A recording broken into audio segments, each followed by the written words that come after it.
Տիկին Անդրեսյան, հարցերս շատ են, փորձենք հերթով գնալ։ Առաջին հարցս վերաբերում է, թե այս պահին հանրապետությունում հանրակրթական ուսումնական հաստատություններում քանի դպրոցներում է դպրոցների տնօրենների հաստիքը թափուր, որովհետև վերջին շրջանում գոնե 300 թիվն է շրջանառվում։ Երկրորդ հարցս վերաբերում է հանրակրթական ուսումնական հաստատություններում ուսուցիչների կամավոր ատեստացիայի ուրեմն տոկոսը դարձյալ, թե ուսուցիչների քանի տոկոսն է անցել կամավոր ատեստացիան։ Մյուսը վերաբերում է նախադպրոցական հաստատություններում այդ տարիքի երեխաների ընդգրկվածության տոկոսին, թե նախադպրոցական ուրեմն հաստատության տարիք ունեցող երեխաների ողջ հանրապետությունում քանի տոկոսն է ընդգրկված մանկապարտեզներում։ Չորրորդ հարցս վերաբերում է գիտությունների ազգային ակադեմիային, այս հարցը ես կարծեմ Լիագումարին բարձրացրի, բայց իմ կարծիքով, ոչ թե իմ կարծիքով բավարար պատասխան չստացա։ Ինձ հետաքրքիր է, թե մոտ 30-ից ավելի, 33 տասնյակից ավելի ակադեմիայի ինստիտուտների ճակատագիրը եւ արդյոք 2026 թվականի բյուջեով ինչ նախատեսումներ կա եւ այդ նախատեսումները ինչ հայեցակարգի վրա են կառուցված։ Մյուս հարցը վերաբերում է, դուք ասացիք, որ 2025-ի առաջին 10 ուրեմն ամիսների կտրվածքով մոտավորապես 67 միլիարդի կապիտալ ծախսեր են կատարվել։ Խնդրում եմ ասել, թե այդ կապիտալ ծախսերը նախատեսված կապիտալ ծախսերի քանի տոկոսն են կազմում, որովհետև կարող են հնչեղ թվեր այստեղ հրապարակվել, բայց նախատեսվածի քանի տոկոսն է։ Մյուս հարցս վերաբերում է ուրեմն հանրապետական նշանակության հուշարձանների նորոգմանը եւ հատկապես երկուսին, Հովհաննես Թումանյանի թանգարանի նորոգմանը եւ Ծիծեռնակաբերդին։ Դուք օգտագործեցիք մանիպուլյացիա արտահայտությունը կամ գնահատականը տվեցիք, որը բնականաբար բացարձակապես ես չեմ կիսում, որովհետեւ եթե չլիներ այն հանրային աղմուկը եւ մասնագիտական աղմուկը, գոնե, չգիտեմ, ես հիմա լավատես չեմ, որ ինչ ընթացքի մեջ է, բայց գոնե չէինք ունենա ուրեմն այս կասեցման կամ աշխատանքների այլ հունավորումը։ Գոնե այն պատկերը, որ արձանագրվեց Ծիծեռնակաբերդում, հստակ էր, որ այնտեղ ոչ պրոֆեսիոնալ մոտեցում էր ցուցաբերվել, ոչ պատշաճ նախապատրաստական աշխատանքներ, ոչ պատշաճ նախագծում եւ անգամ մասնակի հեղինակային վերահսկողության պայմաններում նույնիսկ հեղինակներից մեկը Սաշուրը Քալաշյան ասեց, որ ուզում եմ իր բառը հիշեմ, չգիտեմ, ասեց ճուրտ ու բրդի ինչ որ բառադի մոտեցման բա իրականացվել։ Եվ ես կարծում եմ, այս ամենը խոսում է այն մասին, որ ոչ հեղինակային վերահսկողություններ որակյալ իրականացվել, ոչ բավարար փորձաքննություններ իրականացվել եւ ոչ էլ սա մի շարք, այսպես ասեմ, հետևությունների առիթ պիտի տա եւ ընտրվում են կազմակերպություններ, որոնք հուշարձանների, այն էլ այդ որակի մակարդակի բացառիկ հուշարձանների վերանորոգման փորձ ավանդույթ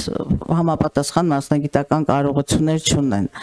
Ես այստեղ կավելացնեի նաև Հովհաննես Թումանյանի տուն-թանգարանի պատմությունը, որը կարծեմ 2023-ին էր, մեկնարկել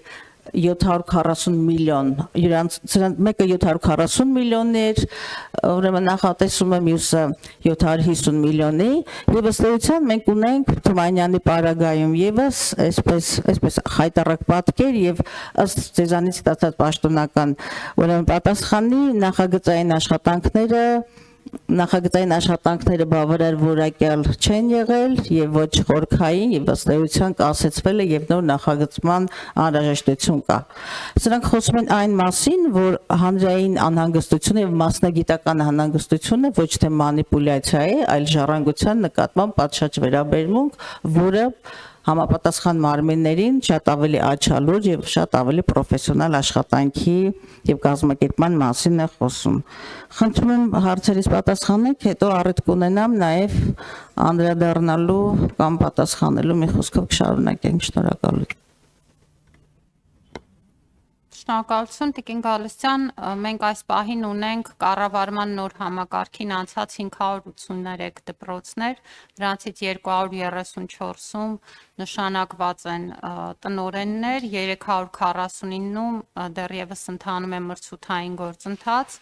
եւ պետք է ասեմ, որ այստեղ մենք բնականաբար չենք գնում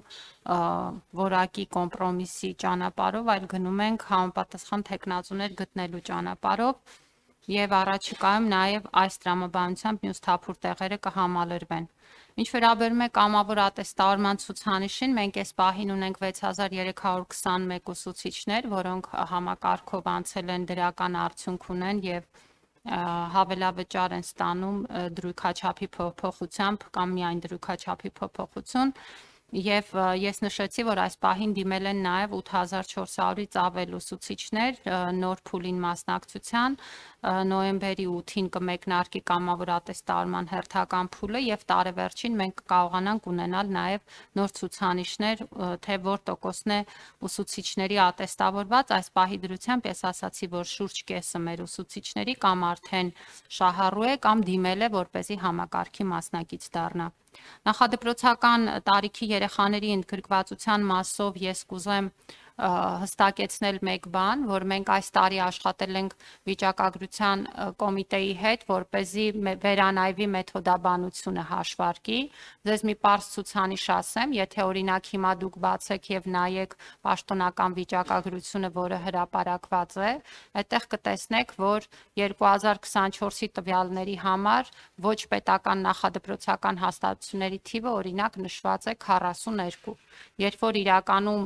նախարարությունն է լիցենզավորում այդ հաստատություններին եւ 200-ից ավել լիցենզավորված ոչ պետական նախադպրոցական հաստատություններ կան, որտեղ հաճախում են 10,000-ից ավել երեխաներ։ Եվ այս պահի այն ցուցանիշները, որը հրապարակվում է, մեզ թույլ է տալիս ասել, որ մենք երեքից այն ցուցանիշները, որոնք մենք հավաքագրում ենք նախադպրոցական կրթության տեղեկատվական համակարգով եւ ունենք վիճակագրության կոմիտեի հետ պայմանավորվածություն, որ 2026-ից սկսած ինչպես դպրոցների մասով ենք մենք իրենց փոխանցում վիճակագրական տեղեկատվությունը, վարելով վարչական ռեգիստրը, նույն տրամաբանությամբ կգործենք նաեւ նախադպրոցական համակարգի պարագայում եւ այս պահին արդեն 80%-ից ավել է 3-ից 5 տարեկանների ընդգրկվածությունը եւ ես կարծում եմ, որ մենք կառավարության ծրագրի թիրախը, որը 3-ից 5 տարեկանների 85% ընդգրկվածությունն է 26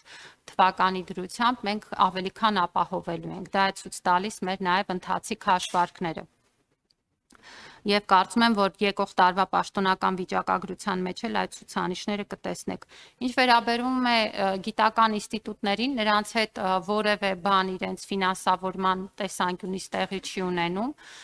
իրենց ֆինանսավորումները բազային ֆինանսավորման մասով նախատեսված են բնականաբար 26 թվականի բյուջեում, փոխվում է ըստ էության այս պահին հաշվապահական գործընթացը պայմանագրի կնքման հետ կնքելու եւ ֆինանսավորումը ուղիղ բարձրագույն կրթության եւ գիտության կոմիտեից ստանալու հանգամանքը, իսկ արդեն հետագա աշխատանքները կախված են թե ատեստավորման գործընթացից, որը անկախ ենթակայությունից բնականաբար գործում են նույն որակական չափանիշների հիման վրա եւ նաեւ իրենց բացի բազային ֆինանսավորումը թեմատիկ եւ այլ ֆինանսավորումների ստացման ծավալներից։ Այսինքն այս պահին ես չեմ կարծում, որ իրենց կյանքում որևէ էական բան է փոխվում, էական բանը կփոխվի այն փուլում, երբ որ մենք արդեն կունենանք բուհերի խոշորացման եւ գիտահետազոտական կազմակերպությունների հետ ինտեգրման գործընթացը։ Ենթակայությունը ես նշեցի, այս պահին իրենց համար նշանակում է ընդամենը, որ ֆինանսավորումը իրենք ստանալու են բարձրագույն կրթության եւ գիտության կոմիտեի հետ կնքված պայմանագրերի շրջանակներում, թե բազային ֆինանսավորման իրենց ծավալներն ու տրամաբանությունը եւ թե մնացած աշխատանքի առանձնահատկությունները պահպանված են։ Ինչ վերաբերում է կապիտալ ծախսերի կատարողականին, ես նշեցի, որ 358 միլիարդ արժողությամբ ծրագրից 153 միլիարդի կատարողական ունենք այս պահին, խոսքը վերաբերում է դպրոցաշինության ծրագրին, ինչ վերաբերում է ուրեմն մինչև տարեվերջ կանխատեսմանը, մենք նախատեսում ենք, որ շուրջ 115 միլիարդ դրամի կատարողական կունենանք եւ սա կարծում եմ, որ շատ լավ ցուցանիշ է շուրջ 125 միլիարդից, ինչը նշանակում է, որ գրեթե ամբողջությամբ կկատարենք։ Ինչ վերաբերում է Թումանյանի թանգարանին եւ Ծեռնակաբերդին, Տիկին Գալստյան, ես միշտ շնորհակալ եմ եւ ուրախ եմ հանրային ուշադրության ու վերահսկողության համար։ Ես ինքս էի խոսում հուշարձանների ոլորտում դրա կարեւորության մասին։ Թումանյանի թանգարանն ու Ծիծեռնակաբերդը այստեղ են մեր աչքի առաջ են։ Մենք ունենք բազմաթիվ հուշարձաններ, որոնք մեր աչքից հեռու են եւ այդ հուշարձանների հետ տեղի են ունենում շատ տարբեր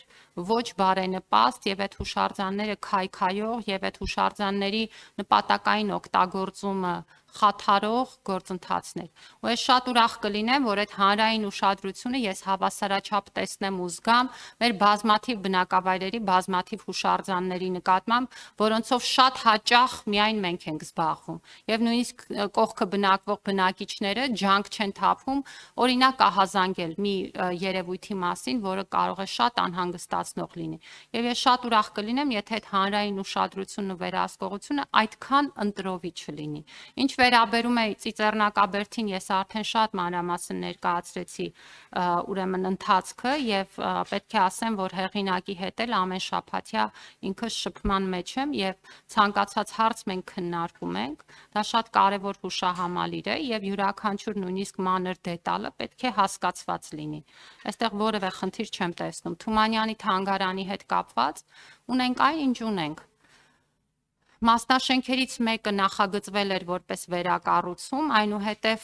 շենքի վիճակի գնահատման պարզ էր դարձել, որ դա չպետք է վերակառուցվի, այլ պետք է նորը կառուցվի, սա էլ առաջ էր բերել ամբողջ շղթան, որ պետք է նոր նախագծում, պարզ փորձաքննություն, համալիր փորձաքննություն, շմագ գործընթաց, որից հետո կարող ենք անել նոր մրցույթ։ Մենք օրենսդրությամբ սահմանված կարգով գնում ենք այս ճանապարհով, համալիր փորձաքննությունը մոտ օրերս կարծում եմ կստանանք եւ արդեն մրցույթի կդնենք այս ուրեմն կառուցման գործընթացը։